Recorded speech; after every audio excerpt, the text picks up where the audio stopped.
Pour la gestion des lettres d'information, en fait l'envoi de la newsletter, il suffit de cliquer sur l'onglet newsletter.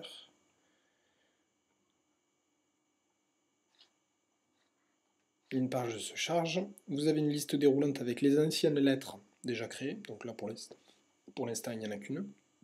Donc ce qu'on peut faire, c'est soit la récupérer et la modifier pour en créer une nouvelle, soit on clique sur créer une lettre pour en créer une nouvelle en partant de 0 quasiment.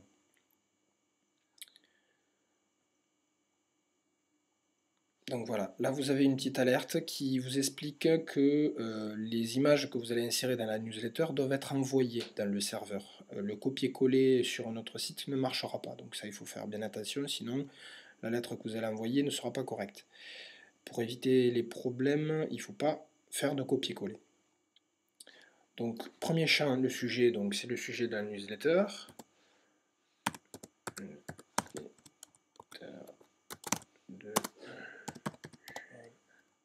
Par exemple. Et là vous avez le titre de la newsletter et tout ce texte donc qui est du latin que vous pouvez modifier à volonté. Voilà.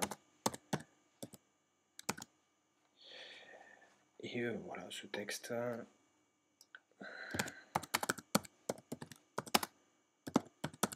Donc c'est vraiment de l'édition comme sous Word, hein, c'est-à-dire qu'on peut vraiment faire, voilà, mettre en gras, etc. On peut créer des liens aussi, c'est un petit peu le but, hein, c'est de mettre de l'information qui renvoie vers le site pour générer du trafic. Et je peux donc insérer une image, donc en cliquant ici, je vais aller chercher donc mon image en local. Donc là on se retrouve sur l'administration, on va se mettre en mode miniature pour mieux voir. Je vais dans le dossier des images, donc là on a déjà des images, bon, par exemple je peux en sélectionner une, ou alors en importer, je fais transférer, parcourir, et sur mon bureau, en local, je vais chercher une image que je transfère. Voilà, ça charge, c'est bon, c'est transféré, elle est ici, je peux la prévisualiser, c'est OK, je double-clique pour la sélectionner. Donc ne pas oublier de mettre une description d'image. Vous pouvez copier-coller aussi pour le title. C'est au cas où l'image ne s'afficherait pas, il y aurait un texte à la place. Pour l'apparence, donc on va la mettre, donc on peut se fier à ce petit visuel sur la droite. L'alignement, on va la mettre à gauche. Et hop, vous voyez que l'image va être à gauche et le texte à sa droite. On peut lui mettre un petit espace pour pas que l'image soit collée au texte. Alors un petit espacement horizontal de 10 pixels, ça peut suffire. Si je clique à côté, voilà. On voit ce que ça peut donner. Je fais insérer et voilà mon image, tout simplement. Donc, admettons que j'ai terminé ma lettre d'information. Je vous conseille de faire un test. Donc, oui. Vous pouvez mettre votre propre email ou n'importe quel email pour renvoyer le test. Et vous faites envoyer la lettre. Vous regardez si tout se passe bien, si la mise en page est correcte. Et si c'est bon, à ce moment-là, vous faites un test non.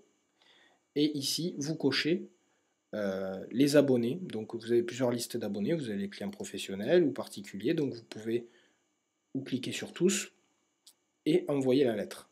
Donc bien évidemment, la lettre, il faut l'enregistrer avant de l'envoyer. Donc si je l'enregistre, on va voir ce que ça donne. Elle va se recharger. Et donc, dans ma liste, j'ai mon ancienne lettre en test et la nouvelle que je viens de créer. Voilà, qui est ici. Et à ce moment-là, voilà, vous pouvez faire un test. Si le test est concluant, vous pouvez envoyer la lettre aux abonnés. Alors, une chose importante, c'est que pendant l'envoi, il faut laisser le navigateur ouvert. C'est-à-dire qu'il faut laisser le temps au système d'envoyer les lettres. Ça peut prendre plus ou moins de temps suivant le nombre d'emails à envoyer. Donc il est important qu'au moment d'envoyer la lettre à tous vos abonnés, vous laissiez la page internet d'envoi vraiment laissez faire, et au moment où ce sera terminé, ce sera indiqué sur la page, et là vous pourrez éteindre votre navigateur si besoin.